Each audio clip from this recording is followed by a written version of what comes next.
Welcome to Lynn Cullen Live. Talk radio without the static. Email your questions and comments to lynncullenshow@gmail.com. And now your host, Lynn Cullen. Well, hello there. Welcome to the program. It'd be the 30th of April, last day of April. And it's a Tuesday, and that means my sister Susan should be joining us. Hi, Suze.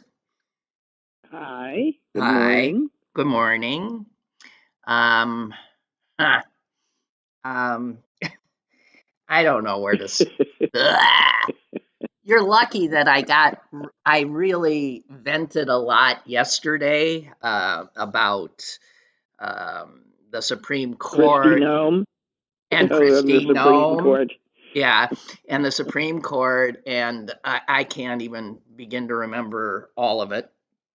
But I guess I had thought I was going to avoid Trump today with you, but the news is that he has, in fact, been held in contempt of court by the judge at the beginning of the case today, and he's been fined $9,000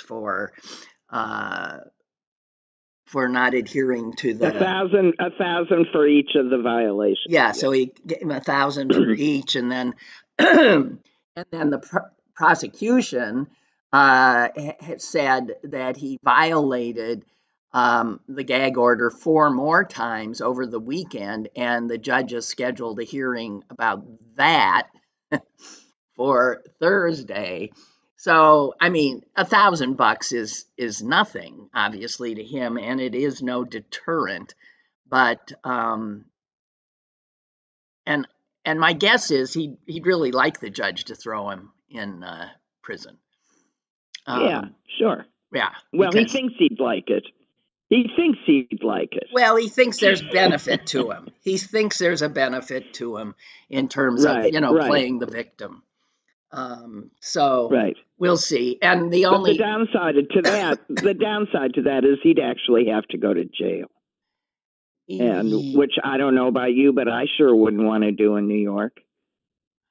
No, because although I think they could do something different with him in that he could just be put in some kind of a holding cell at the courthouse, something like that. I don't know. The rules don't apply as we now know. And the Supreme Court made clear, the conservative justices, that they don't think the rules apply, that a president is in fact they are destroying democracy faster than Donald Trump can, because the only thing that holds this country together is the people agreeing to be bound by the rule of law. Right. If the Supreme Court itself says there ain't no such thing, then we're doomed. Yeah. Because that's, really, there's no other thing that can put us down faster. So, I was sort of happy to hear that you were done talking about the Supreme Court, because honestly, the only thing that law school instilled in me was a reverence and respect for the rule of law. And the importance. And the importance of it. And to see these jokers fucking with it really pisses me off. Excuse my language, but it's just so disheartening that even when you expect yourself to be ready for it, you aren't ready for it. And the only thing that has me holding on is that Roberts really cares about his reputation, and Barrett is being inexplicably and unexpectedly judicious. Yes, those two things are. I I have my fingers really crossed that we've got, they're still, messing with everything else. But I think the decision hopefully will be better than I'm afraid it will be. And, just the political nature of the timing and what they're doing has caused so much damage and brought so much disrespect to the court that I don't know that it survives. I just don't. Yeah. I understand. I mean, the fact that, I mean, you're right, pulling perhaps Roberts and Barrett away from the horror show that is, Thomas. The three jokers. Yeah. Well, three Kavanaugh, Kavanaugh, Thomas, and Alito. Yeah. But Alito is becoming so clearly unhinged, I think, and he is not a judge anymore. He is simply carrying the ball for Donald Trump. Someone did I read something that some lawyer looked into the last 10 years, the most ideologically charged cases that the Supreme Court took or didn't take, but where the justices were divided on whether or not the person or entity bringing the case had standing. We've all learned now about standing being very important. And standing should not have anything to do with the merits of the case. This is something, right, that's done beforehand. Does this person have the right to bring this standing case? Is having the right to bring the case where it is brought. Right. So bring the case in the first place and bring the case in the proper jurisdiction. Standing is required for each of those things. Right. So here's what this guy who did a deep dive found. Only Alito. He stood alone.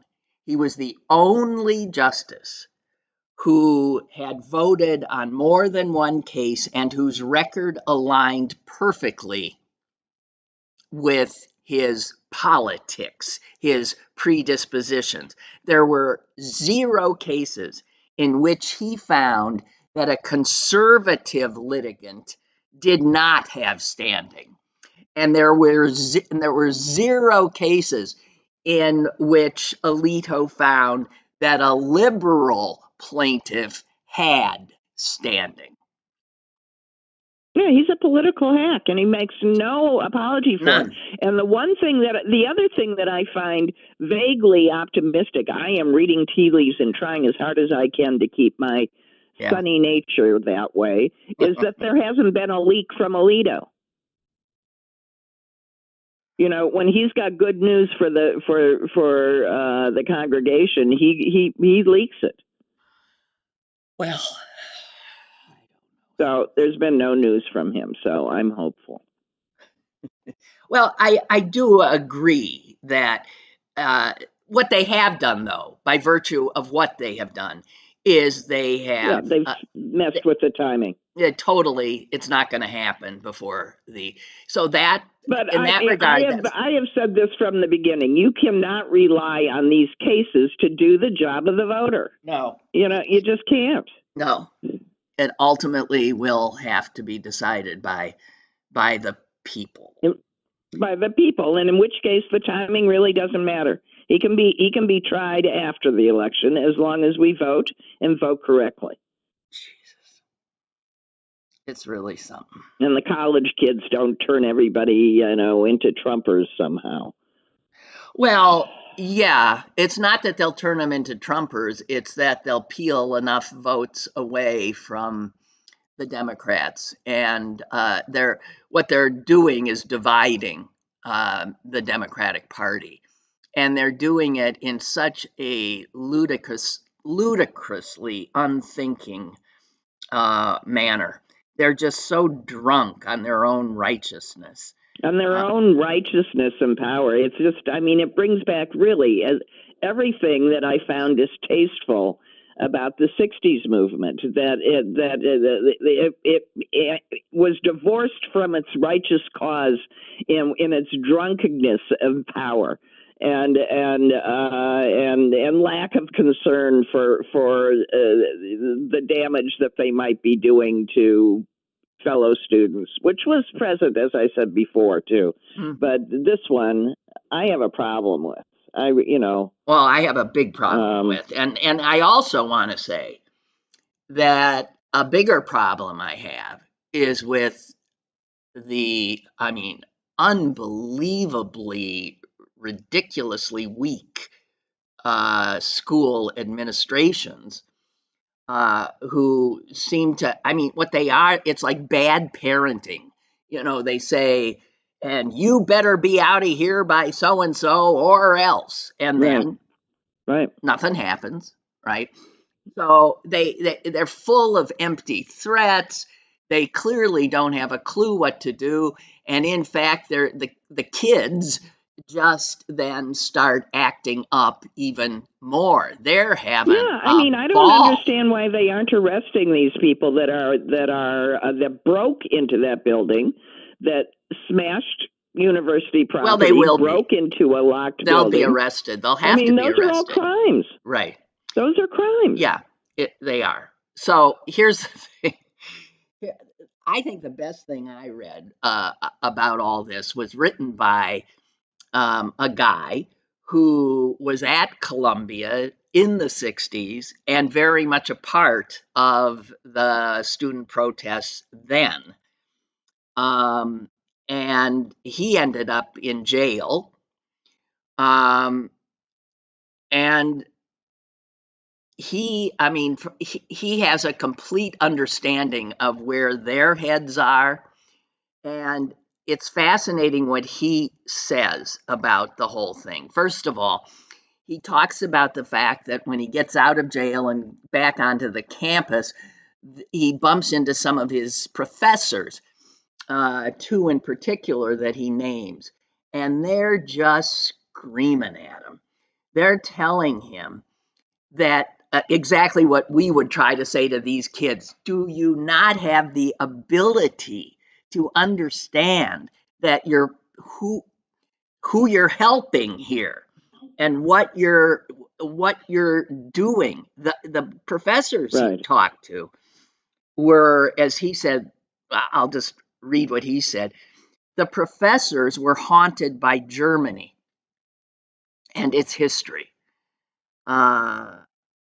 which might seem odd in regard to a student strike in 1968 in New York City, but it wasn't. In 1968, the defeat of the Nazis was only 23 years behind us. Yeah. And the era of World War II and the catastrophe of the Jews had not yet definitively disappeared into the past, at least not in these professors' eyes. And he said they wanted me to understand that Germany's leftists in the 30s had failed miserably to understand Nazism's danger.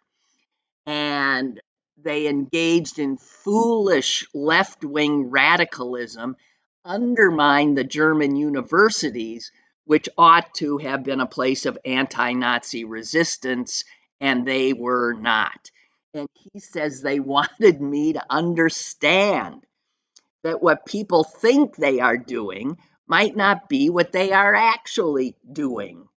And in the name of high ideals, society might be weakened and the worst of disasters might be brought about. And this is what these kids are kids. They're always going to act out. He excuses ultimately the kids, but he doesn't excuse their professors for teaching them the nonsense that has brought them to this place and for standing with them.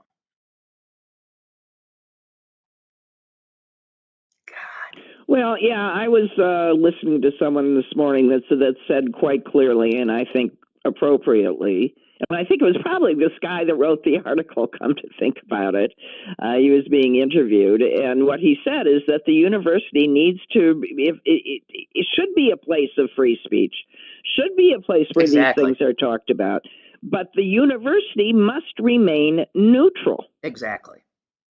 And the second that those professors Right. take sides, the university loses neutrality. Yeah. They've broken the bond. And, and by the way, that's actually the legal concept, too, about content impartiality. You either allow no viewpoints or Yes. you allow all viewpoints. Right. But you can't choose among them. No, and the universities, and this is what they've gotten themselves into, have been taken over, right, by a certain ideology, and they have in fact denied the right of people, and it's mostly, yes, conservatives, the right to speak. And you see what ends up happening in a case like this. They've run amok, and they are Right. They are as and awful. I mean, what happened to listening to the people that you disagree with and talking to them, and if your ideas are better, you should prevail. I mean, what's the problem with honest exchange of ideas? Because that's how things change and grow. Yeah. And this guy also points out, the kids chanting from the river to the sea don't often even know what river they're talking about, what sea they're talking about. They know nothing except a few, certain facts. But from the river to the sea means the eradication of the nation, the only Jewish nation on earth. That's what it means. And I gotta say, if the words "go back to anywhere" ever come out of your mouth, just know you're wrong. Yeah.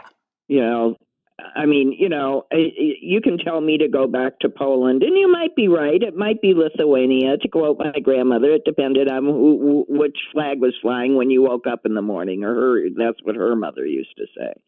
But really go back to where this is the United States. Go back to Poland. You lose. This is the best they have. Yeah. I was reading something, it just blew me away, of these kids talking about the colonial oppressors, these the Israelis and the blah blah blah, all that kind of thing. And they were saying, and they were excusing, they were saying that in fact October 7th, the slaughter that Hamas engaged in that day was wholly justifiable. Justified. Yeah, justifiable. And this is what the professors, also 100 professors from Columbia, signed a letter which said that in support. Wow. Justifiable. Really? So they have professors there who are talking about literally the eradication of the only Jewish state. It's mind-blowing. It's mind-blowing. And this is their cause célèbre. Never mind all the other horrors going on in the world. You would think the only horror is that one state. It's fascinating. Fascinating. So, what are these guys when they're saying that? What always freaks me out is if they're so determined that all of these colonial states should be eradicated, and or indigenous people to go back to whence they Yeah, what came. do they do? What do they think the United States? Exactly. That's what I always think. Well, then, excuse me. You're camped out. You're camped out on land that was taken Yeah, by if you are force in an a actual American, Native genocide. American, What the right? hell? So why don't they? I mean, how does it? What is there a statute of limitations? I guess. There's a statute of limitations on genocide, and also they don't care about the ones that regularly are happening in Africa or in No, in parts of none. Asia. They don't care about this stuff. No. Those don't count. And you'll Those pardon. none of them count. They don't even know about them. No, they don't even know about this. They don't know Well, the that's true. complexity of this. And it just drives me nuts. The student demonstrators in the 60s were the student demonstrators were at least right about the fact that America was engaged in a war that was unnecessary and in which they were on the wrong side. And I think we don't have a whole lot of problem agreeing that there doesn't need to be as much of the senseless slaughter in Gaza as has been going on. I mean, I don't want those kind of killings committed in my name, and I don't know many Jews that do. No. Exactly. But we need to have a conversation about how we get to survive, and how they get to survive. Yeah. In other words, it's complicated. God damn. I'm sort of I can't. It's hard not to feel truly dispirited. Even you are saying even me, you're even struggling. funny me. I just here's the joke that I used to. I mean, to me, it's a joke now because I used to say to people, back when I was a teenager, on the cusp of adulthood and figuring out that I didn't, the scary realization that holy crap, I don't know how to do anything or be anyone, and I got to go out there and do something and be someone.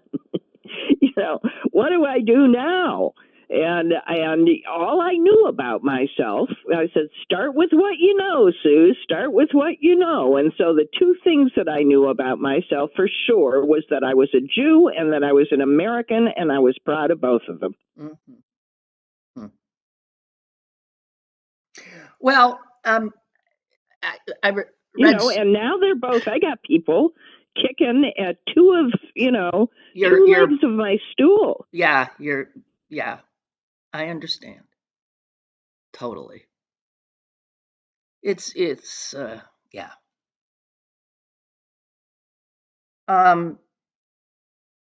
Somebody pointed out that Israel is probably a kind of enemy of convenience for this leftist, view of everything having to be. That's the other thing that I was going to say. Because notice how easy it is to awaken anti-Semitism in throngs. Yes. I mean, it's just like all you have to do is breathe on the switch 3 times or wave your hand in front of it, and magic, there it is. Well, what I wanted to say in that regard is, by virtue of the fact that Israel has only been a nation since 1948. So it's hard to be millenniums of oppressorism. Well, this is what I'm saying in terms of the statute of limitations. See, Israel doesn't get the pass because it's this newly created colonial, imperialist, settler, occupying force, whatever the fucking it came with original sin. It came with original sin in every sense of the word. Yeah. Is But the fact that it's so recent, so new, and happily it's Jews who everybody can agree to dislike. Um, it helps explain this sort of this focus, this just like refusal to see anything other than what's going on in the Sudan, what's going on in Yemen, in Burma. Like right now in Sudan, there are three. I mean, anyone who's reading knows there is unbelievable horrors going on everywhere. But these kids Yeah, it's the least they could add absolutely them to don't. their list. I know they don't notice them. They don't, and it's a reflection of a. So the anti-Semitism is just an after effect of this singular preoccupation with this new country. My guess is, but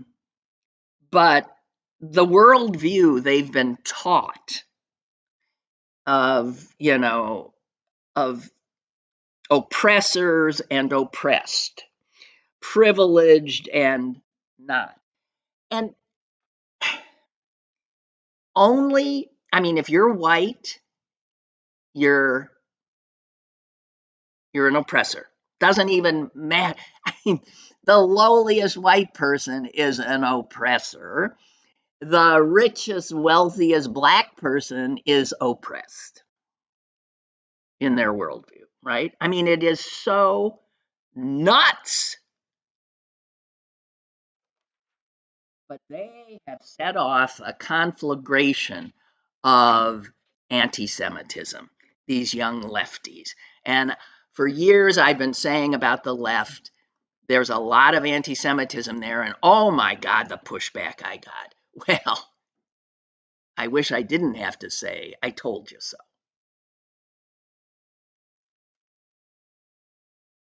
And another thing the 60s kids didn't do, they didn't hide their faces. Well, that's what, thank you for saying that. I mean, I'm sorry, if you're going to dress up like a terrorist, don't be upset when people think of you as a terrorist. What's wrong with showing your face and standing up for what you believe in? Yeah, you tell me. Well, they grew up in an age when the anonymity, bullies and bullies and opinionated people can say anything they want and be anonymous, right? They're used to anonymity, not standing. Yeah, well, I don't know. I'm sick. Okay, we should let's let it go. I don't know. Let's think about flowers, planting flowers. Yeah. And try not to morph into climate change because it's too early. Oh, God. Yeah. Yeah, Susan and I are going to be planting flowers in my mother's home. Speaking of that, I'm sure Susan, you got this as well. This shows where we are in this country, and then I'll stop. But I forgot.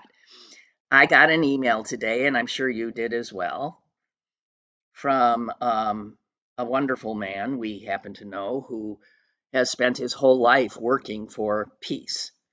And he has regularly taken people to Israel and the West Bank and Gaza.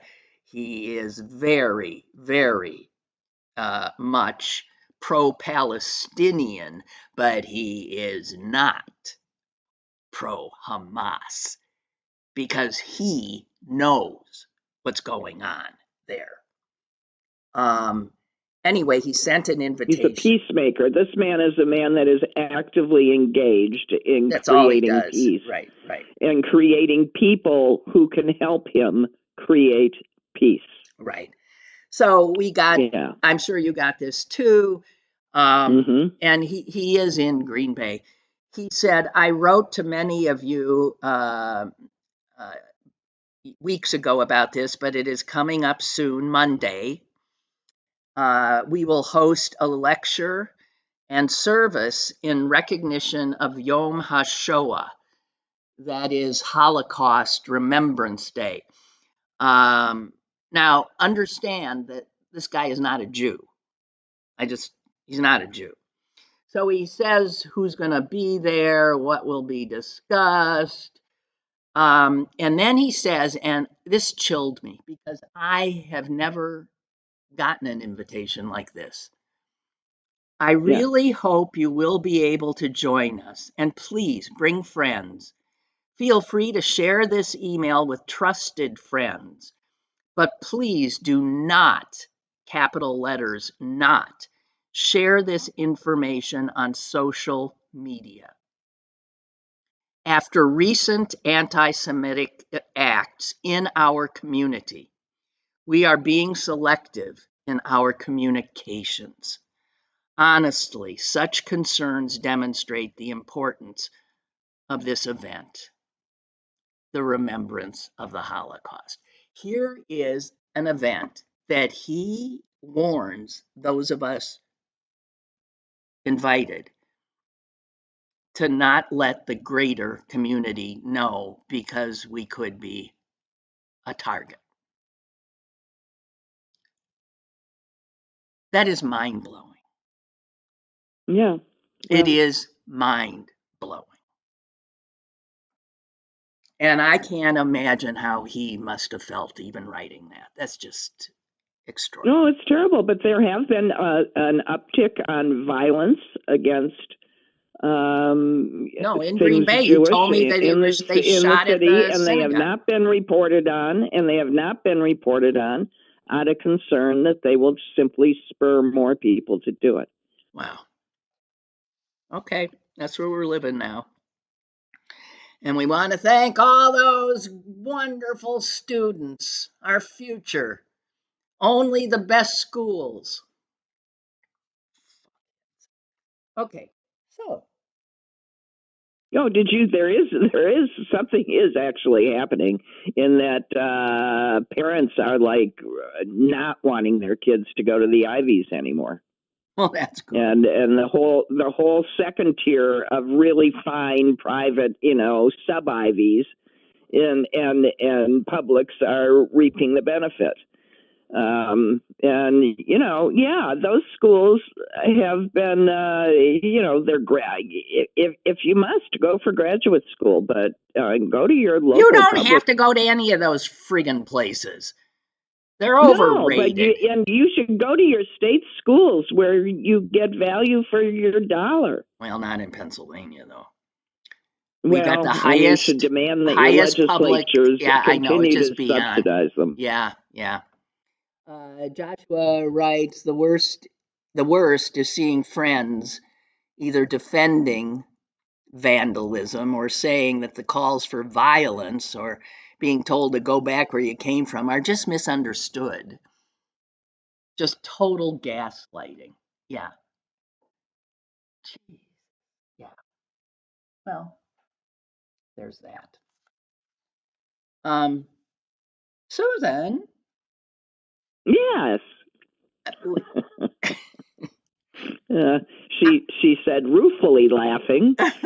So I happen to, I watch all these old movies. I know you have sometimes trouble with them because they're, so, the sexism. I was watching Tootsie the other night, which I remembered liking. Yeah, and why didn't you like that? Because in the end, it's about how. Well, I stopped watching it when he started espousing that he was the best feminist ever because it took a man basically to get a woman's point of view across. But Susan, it's our history. It's not. Sure, it's. Well, reliving our history pisses me off. All right. Well, yeah, okay. But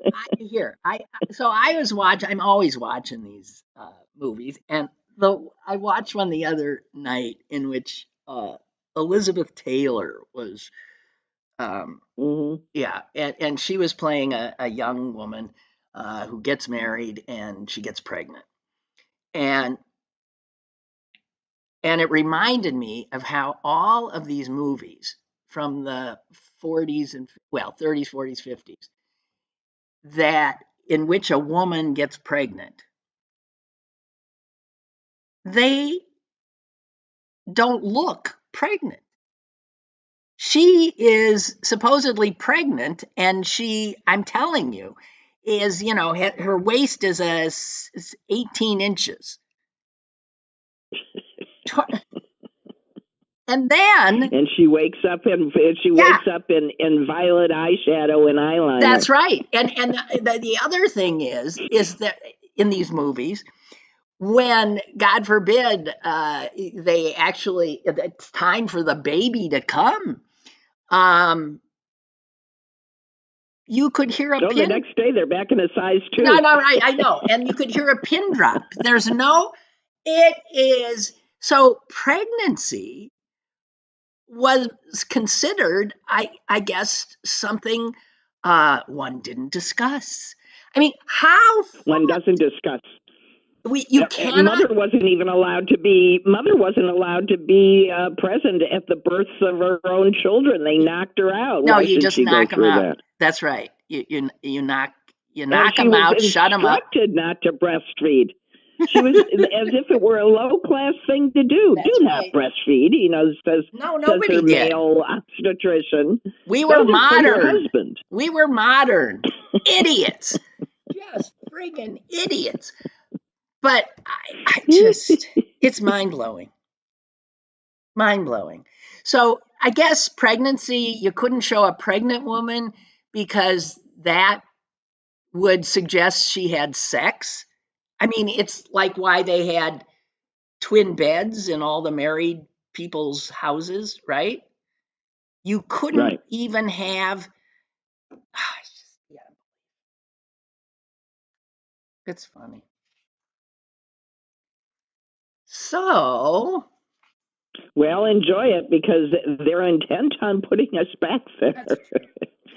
Yeah, that is true. We'll be right back where we started.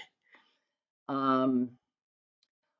Well, I'll be barefoot, but goddamn, I ain't going to be pregnant no more. I am not. Speaking of barefoot, Susan. Yes. Hang on. I think I mentioned this on the show before. I don't know if you were on, but I was at the University of Pittsburgh, and somebody noted that teaches there. Have you noticed that you never see the kids wearing sandals anymore? And I said, what? And if you do see kids wearing sandals, they're wearing socks with them. Yeah, it's dirty. No, that's not what it is.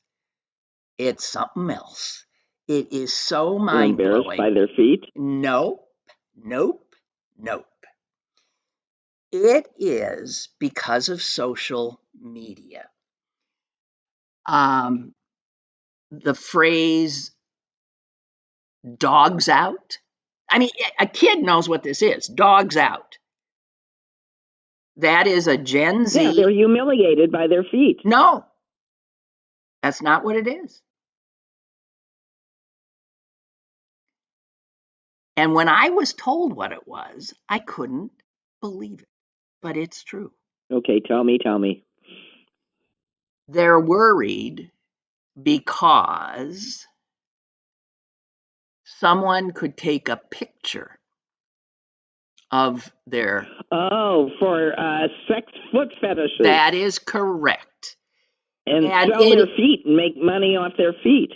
That is correct. So, listen to this that I came across. the possibility of attracting unwanted attention is very real. Annabelle Smith, a Gen Z lifestyle and fashion influencer with 119,000 Instagram followers, has gotten creepy, she says, direct messages begging for pictures of my feet. She says that she would consider it if she could make money off it.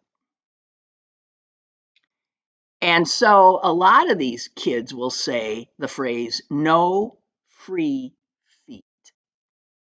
Why show them for free when we can sell feet pics and earn some cash?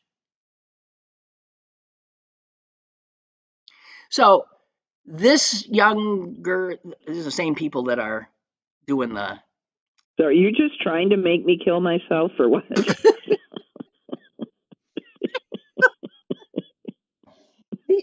Well, this is, I'm sorry, this is a certain generation. They're lost. So it says here in this article. What I found the other day? I found pictures of the letters, of the letter that my kids got from Mr. Rogers. Aww. After he sat next to you at a dinner party. Aww. And he sat down that night and wrote my kids a letter about how he sat next to you at the dinner party and how you told them how much he liked his neighborhood and that he just wanted them to know how proud you were of them and what wonderful children he knows they must be, and signed it your neighbor, Mr. Rogers. Wow. What a. That was, I mean, he got several things from him, but that one was just out of the blue, and in comes a letter from him. That is exactly who he was. I bet there are so many people who have letters like that. I mean, just unbelievable. Unbelievable. Yeah. I mean, he wrote my son when he was just an infant, welcoming him and saying nice things about his mommy. Your mother's just what the heck? Just a wonderful guy. Mm-hmm. Anyway, it says right here. Okay, you don't want me to talk about this feet. Go ahead. That is permission, not an order. No, but I have to tell you, I have since noticed it's true. You do not see toes on a university campus. Well, yeah, it's mind-blowing. I don't know. I sort of stopped wearing sandals when I moved to Chicago because it was just dirty. Well, but that, I know, you in the dirt. I know. That's not what it is. That's not what it is. Okay. Well, no, it's not me in the dirt. I mean, I'm happy to walk around Green Bay. There's something about Chicago. You're not a big city person. You're just not a city person. I liked New York just fine. Well, then what's the difference? It's weird. I like New York. It's better. Weird. It's just weird. So, and speaking, so these kids, you know what? You know what kids want to grow up to be now? Girls, they want to grow up to be what that girl I just mentioned is. An influencer? No, I don't get it. Yeah, that's what they want. When we ban TikTok. Yeah, ain't gonna happen. I'm the only person that is not going to be upset about banning TikTok because I didn't even ever download TikTok. Yeah. Well, dogs out. And here's another thing I came across, and this is another TikTok influencer. I've just got it. This TikTok influencer is 12-year-old Olivia Sauvage. And she's got a whole ton of other little kids, even younger ones, who watch and listen to her wisdom 12-year-old Olivia, on skincare and other things. Oh, for heaven's sake! Listen Oh, to I this. heard about You, her. okay, listen to what this says. Her skincare routine videos on TikTok, where she walks her viewers through what she calls the clean girl aesthetic, which this is what cracks me up.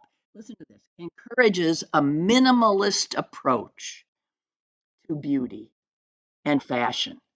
This is a 12-year-old.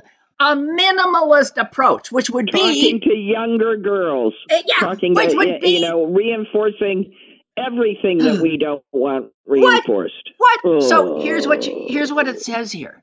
This is a kid. Every morning, Sauvage washes her skin with a cleanser. Then she applies a mix of a Glow Recipe bronze skin tint and Drunk Elephant moisturizer on her face before topping things off with a niacinamide serum and sunscreen.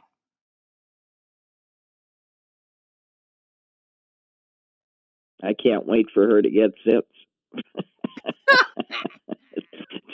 It's going to screw everything up. She had about 10 months, maybe 5 months and counting. All hell's going to break loose with her beautiful skincare routine. So I was reading this. Oh, dear. I was reading this in the Atlantic. The people who sell this stuff, the capitalists, have a whole new market. And believe me, they don't want TikTok going away because it flat out says that they're doing early initiation into beauty capitalism.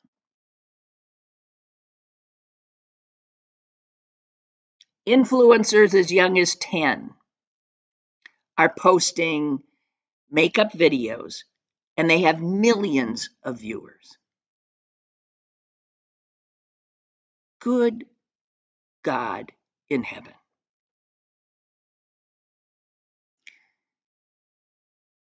These poor kids don't stand a chance. No. No. So I was reading, there's a book out by some guy called, let me get it. It's called The Anxious Generation. And he's mostly talking about this, I guess they're called Generation Z. And he says, for girls especially, we have a lot of correlational evidence and experimental evidence that social media is really, really bad for them. I mean, and this is, a little case in point. The fact that they're afraid that, somebody's going to be jerking off looking at their feet so they don't wear sandals. Then they have to do all this expensive stuff so that they are. I mean, my God, it says here the teens spent 19% more money on skincare and 33% more on makeup last year than the year before. That's how quickly this trend to pick the pockets of young people is going by the capitalists. It's just they found this huge market.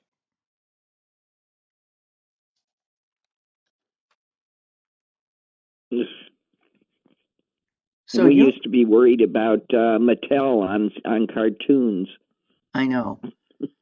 So you've got 2 little granddaughters. Yes. I don't know. They're totally screen limited. They don't. They don't. Yeah, but they're not when there's especially the little one. But yeah, I don't know. At home, they're very screen limited. So I don't think that they. I don't know. It's so far. I think they will have pretty much escaped this. Now, my 9-year-old, who knows, because he's interacting with friends that aren't screen limited. Well, that's what happens, though. That's what happens. You can limit them up to a point, And the minute they're out of the house, you have no. No, And the they minute say they're out in the world, then and for boys, it comes at them with mostly pornography and video games. And we saw that. Remember talking about the young people now, this choking thing. That's totally from social media and porn on social media, where young boys, very young boys now, get their ideas of what sex is. And I don't know. We're just Nikolai writes, influencers. Oh damn. I think I was feeling better about the future when you were discussing the crazy students. You really have to apologize. You have to understand that the more unhappy we get, the harder we laugh. So it has this paradoxical effect on us. And I'm sorry, you have to get to the laugh part. Oh, my. Wait a minute. Gigi writes, hang on, Suze. Good morning, Lynn and Susan. I'm with Susan on the movie issue. I cannot watch old movies because, as with Susan, I don't want to relive that history. It drives me insane. Okay. Turning to flowers. Yeah, turning to flowers, I planted some flowers before your show today. I literally stopped in my tracks when Susan mentioned trying not to fall into despair about climate change because we're planting flowers and it's too early. She's right. Enjoy the warmth. And try not to think about how it's too early.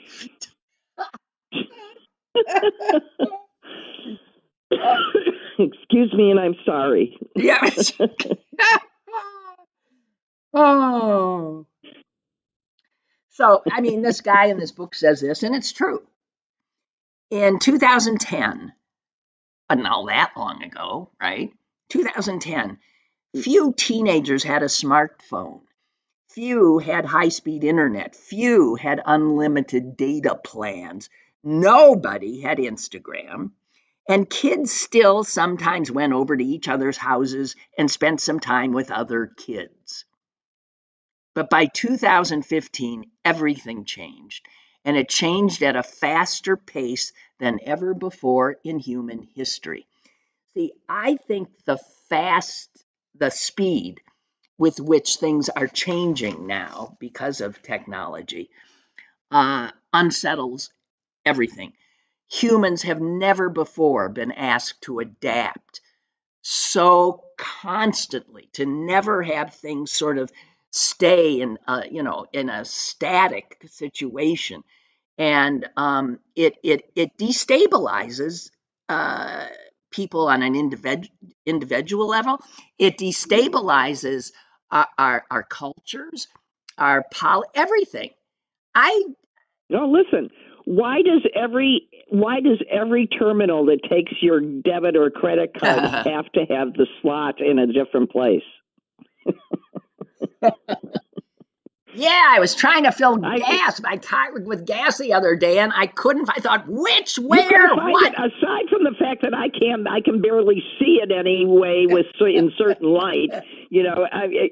Every single one. You go to one grocery store, it's on the side, it's on the top, it's down below, it's over here, it's over there. I mean, really. And anyway, every time you use any of that stuff, anytime they're just compiling data on you. I know. Amazon, Whole Foods wants your handprint now. Yeah, I keep going. Is anybody offering up the biometrics of their hands? He goes, no. No, it's just unbelievable. I haven't darkened the door of a Whole Foods in, I think, 3 or 4 years, and I will not. Well, my choice is basically going to be Kroger, Whole Foods, and Trader Joe's. That's it. Yeah. Kroger. It's unbelievable. Okay, so what else can I depress you with? Let me think. I'm getting I good know, at we're doing pretty good. We got monopolies. We got the end of the world. We have the end of the world and the end of the world, and other stuff. Yeah. I'm trying to think. What else do I have? I have a. Does somebody want to see a nice, sweet movie? No. Sure. Well, I found this on Netflix, and it's called The Beautiful Game, I think. And it's about a real thing, which could get us back into depression. There is actually something called the homeless world. Homeless sweepstakes. Yeah, no.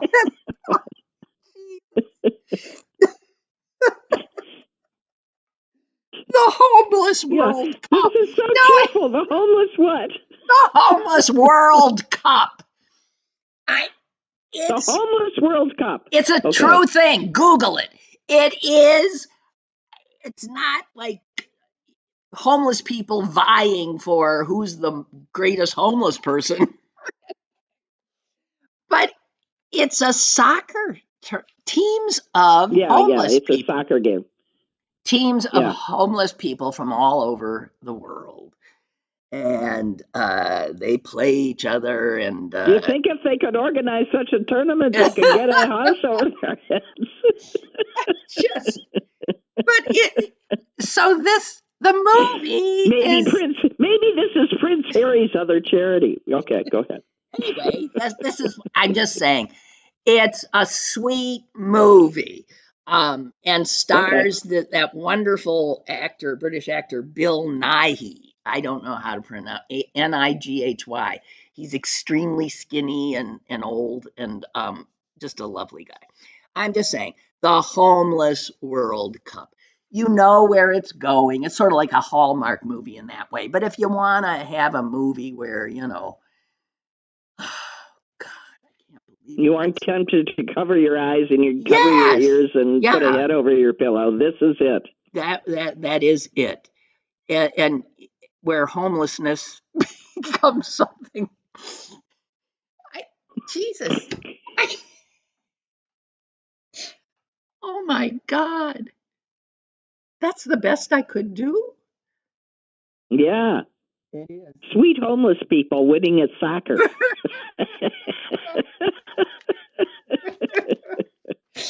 Oh, shit.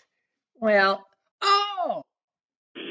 that My Trader Joe's is trying to unionize. Oh, wait, I got tons of calls here, Susan. I haven't been paying attention.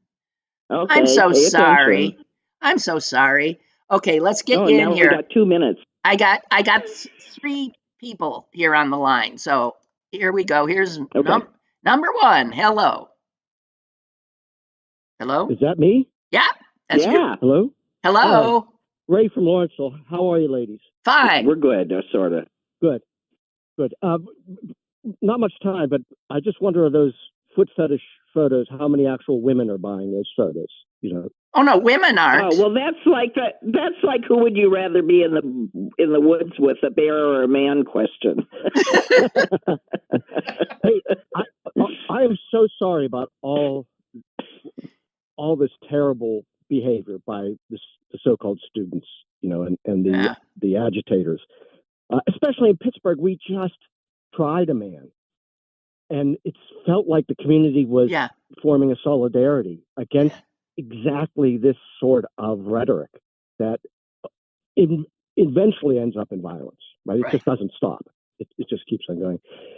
And I'm rereading a great book, The World Turned Upside Down, about Mao's Cultural Revolution. And that's what seems like it's going on here. That the powers that be know that they can grab these kids, teach them that there's the only dynamics between people is who's in charge, power versus weakness, and the weak automatically become the virtuous, and anyone who succeeds only succeeded due to villainous behavior, and it ends up just in disaster, absolute disaster. So if you want a parallel, it's the Cultural Revolution, and we're being forced to pick between Mussolini and Mao right now. That's right. I don't think those are the choices we should be having. Wow, right? That's right. It's like, do you want you want your the jackbooted thugs to be coming from the left, or you want them on the right?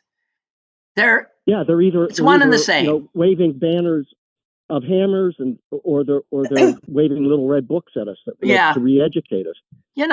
This is wrong. It must be allowed them to. It must be wonderful to be so certain, right? To be so sure. I don't know. I think it would be terrible. Yeah. Right. Well, anyways, ladies, I'll let you get to the other calls. Okay, thank you. Love the show. Thank you, Ray. Bye. Bye. Okay. Oh dear. I think one of our callers said goodbye. Is that hello? Hello? Hello. So, what does Whole Foods want from with your hand again? Oh, next when you check out, there you have the option to insert a card, or there is a machine there that says enroll in our palm print, pay with your palm. I guess I'm getting too old. I just like that all seems real creepy to me. Well, yeah, it seems creepy to me too. So I ask every time I go in, anybody using that yet? And they go, nah. I think it creeps everybody out. I mean, I get bothered. Like I was like in Maryland, probably 15 years ago, and this kid who looked like he was about 18, waiting on us, wanted to see my ID when I ordered a beer. Well, that's by state law. That's state law. I'm gray-haired. I was like, I know. I used to be able to point at my neck, and now they make me show my ID. I don't know. I just like, really? I mean, does anybody have any sense of judgment anymore? No, but that's precisely why they did that, because they didn't want anybody to be ashamed of asking anybody, of appearing to make a judgment about age and insulting people. Therefore, they will ask everybody. They don't make any judgments. The machine will not continue until they type something in. Okay, I just feel like it's crazy. When I was at that store, I just left a friend who was a World War II vet, and he was talking about how frozen he was when he was in Germany fighting, and I took the stance of, are you asking to see my papers? And the kid didn't get my sarcasm, and my wife apologized for me. I bet she has to do that a lot. All right, listen. I'm trying to pay more attention now, but you're out of here because I got one more call I'm going to try to get in. Okay. Okay. Bye. Thank you. Okay. Thank you. Bye. Bye. I'm sorry, guys. Hello, are you still there? Hello. Yeah, I'm still here. Oh, good. Hey. Hey, what's up? I thought all three calls were mine because I called. I said, let me try calling again. Maybe she'll pay attention. Let me try calling again. And I just reminded myself what I was going to talk about. It's influencers. Oh. What they are, they're basically what the kids are going through peer pressure on steroids. It's not just the guy sitting next to him in math class. It's all these social media. It's like peer pressure on steroids. Yeah. And, so I thought, along with math and arithmetic, math and English and stuff, they should start talking about influencers, basically advertising, because influencers are advertisers. That's right. all they are. Right. How to navigate through advertising. Don't let it, how to think for yourself and all that kind of good stuff. Right. And why let the self-appointed mean girl make you feel bad? Yeah. You're talking about media literacy. Media literacy. Yeah. Now more than ever. That's good. More than ever. Exactly it. Yeah. Yeah. And it's that's why likes. Like if she had 500 followers, she's not a influencer. Once she gets to a certain point, now people start joining in. They start joining into the the That's cult, right. of that person. Well, these people think they're cool, so she must be cool. She must be cool, and Right. it snowballs from there. So Yeah. And I'll stop there because I know you're overtime, and though it's not my fault, I should ramble on for another 15 minutes. I'll hold on the phone. Thank you for your tenacity, Clarence. Yes. Well, I got to get my 2 cents in, and I got to make sure people realize I'm not dead, so I have to call in. Right. You have to call in now. It's like I have to do the Wordle every morning and post it so that my children know I survived the night, and you have to call in. Yeah. All right, you two. Well, you're of a certain age, Clarence. You're of a certain age. Believe me, there's a couple times I had to, tell the Grim Reaper to kiss my butt. Say, not yet, dude. I still got at least, a couple more years to call into the Lynn Cullen show before you could take me away. Okay, good. Always we'll try and be there.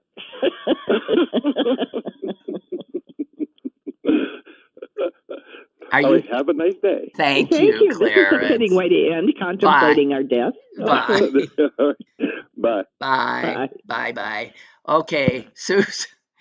I think that's it. Okay, dear sister. I hope to see you soon.